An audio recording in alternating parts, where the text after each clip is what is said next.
في قلب دمشق القديمة، خلف الأزقة الضيقة والساحات الصغيرة، تقع حارة تحمل في حجارتها وأبوابها الخشبية قصص أجيال عاشت وعملت وحلمت بين جدرانها.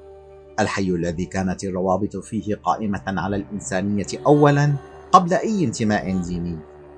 كل شيء شفته عينك، هي كل اسم حارة اليهود.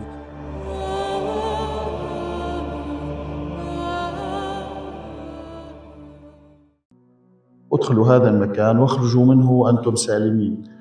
أنا بخور سلمطوف، رئيس طائفة اليهودية بدمشق، من مواليد دمشق 1960، بنفس البيت اللي أنا عم أحكي منه. أنا بشتغل خياط، اجت فترة كنت أشتغل بتجارة الذهب. لم يكن اليهود في دمشق مجرد سكان عابرين، بل كانوا جزءاً أصيلاً من نسيج المدينة، وتسموا بأسماء أهل دمشق ولقبوا بألقابهم. بالنسبة للأسماء العائلات، مثلا بيت الجاجاتي، بيت الحاسباني، بيت السمنطوف، بيت الهمداني، بيت الشطاح، بيت الحلواني. عرف اليهود الدمشقيون بمهارتهم التجارية التي أضفت على الأسواق طابعاً خاصاً من صناعة الذهب والفضة إلى تجارة الأقمشة، وكانت لهم اليد الطولى في بناء الاقتصاد الدمشقي.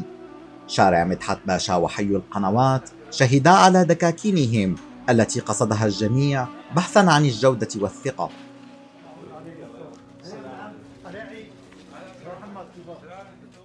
بيوتهم الفخمة ذات الأسقف المزخرفة والنوافذ المشغولة بالخشب الدمشقي معانقة أشجار النانرج والياسمين كانت شاهدا على الرخاء الذي تمتعوا به، وعلى وجودهم وتاريخهم وحبهم للفن المعماري الأصيل. أشهرها مكتب عنبر وقصر فارحي الذي شيده في أوائل القرن التاسع عشر حي فارحي الملقب بالمعلم. كان زعيم الطائفة اليهودية من آل فارحي، طبعا لعب دور سياسي واقتصادي زمن الدولة العثمانية. برز حايين كأحد أهم المستشارين والوزراء الماليين في عهد الحاكم العثماني أحمد باشا الجزار، ولعب دورا حيويا في إدارة الشؤون المالية والسياسية للولاية، وشارك في الدفاع عن المدينة خلال حصار نابليون بونابرت عام 1799.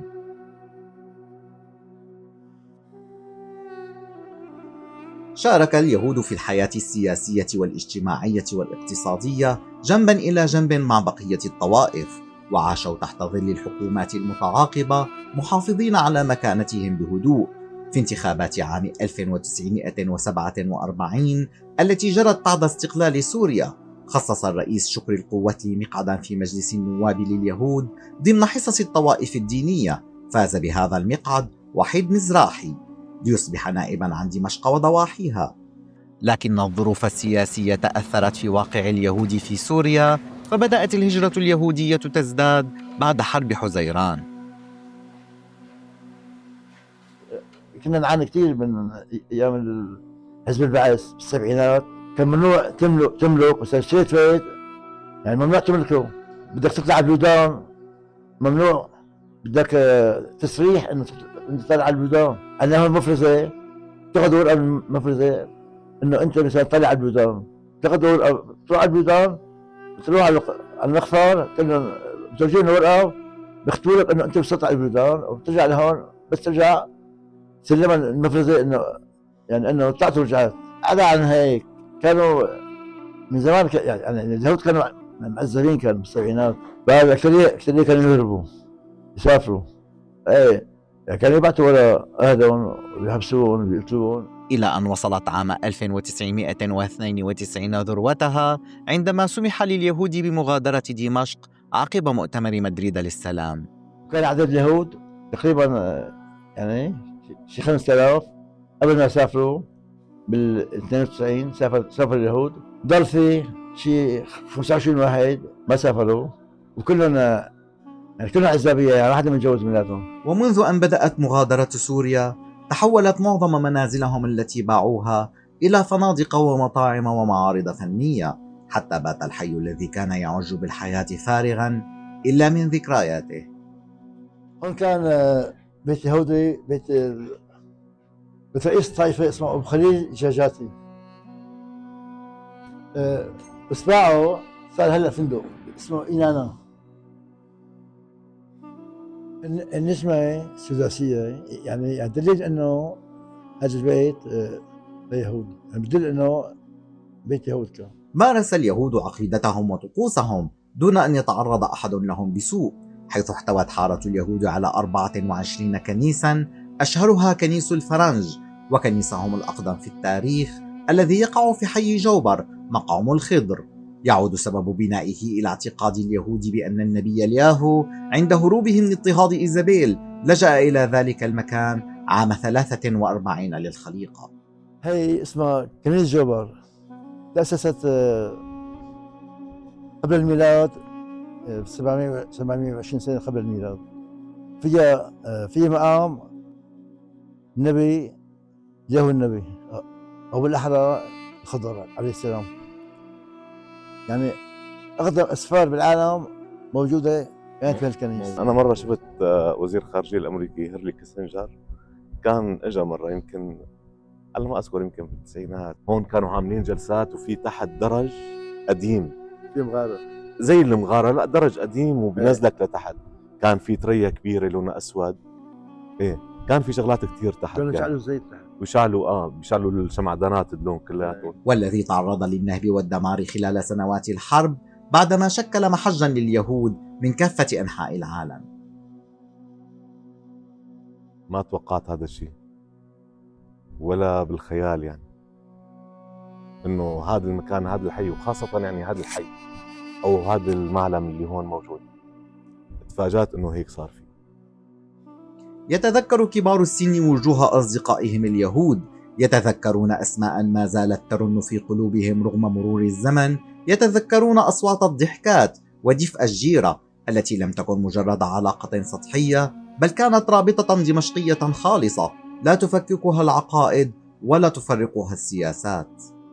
هون جيراننا وبنعرف بعض من 40 سنة. كيفك؟ حبيب قلبي 40 سنة يا عيد، 50 سنة و70 سنة ولا تخاف. اي والله.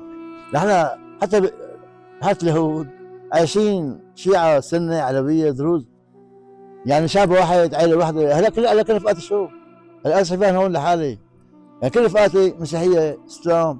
كنا عايشين بالحارة هون يهود وإسلام ومسيحية، ما كنا نفرق بين بعض. هاي الدخلة هون كان في بيت فيه يهود ومسيحية، كان إلي رفيقتين بقلب البيت، واحدة اسمها ماري وهديك اليهودية اسمها كامو. والله أنا زعلت على رفقاتي، إلي رفقات كتير، بتمنى هلأ أسمع أخبارهم، رفقات الطفولة. والدي إلها اسمين، في الاسم الأولاني روبيكا زليطة، وبعدين الوالد غير لاسمها سميرة إنجيلي، أخذها الوالد مسلم. كانت يهودية من الطائفة اليهودية. أقربائي كلهم يهود، أولاد خالي أولاد خالتي كلهم دائما بحكي معهم، يعني بتواصل معهم. الدين لله، سواء يهودي ولا مسلم ولا مسيحي، الدين لله. في حارة اليهود كان الانتماء لدمشق أقوى من أي انتماء آخر، فبالرغم من بعد المسافات والفراق الطويل لا يزال قلب كل يهودي معلق بها، حاله حال كل من مر من هنا. يعني بحب الشام، عرفت كيف؟ وتعود على الشام. فكتير يهود بيقولوا لي مثلا اشتريت لي بيتي، مثلا ممكن تصور لي البيت.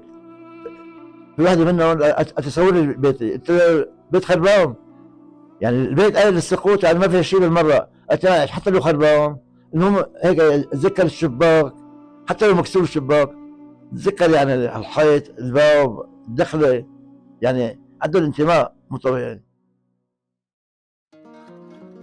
إن قصة حارة اليهود ليست مجرد حكاية عن مكان، بل هي درس في الإنسانية، تذكير بأن التعايش لم يكن يوما حلما، بل كان واقعا عاشه الناس في دمشق لقرون، وهو الذي سيبقى يضيء دربها نحو مستقبل مشرق يحتضن جميع أبنائها بمختلف أديانهم وأعراقهم في وئام ومحبة كما كانت دوما وستبقى.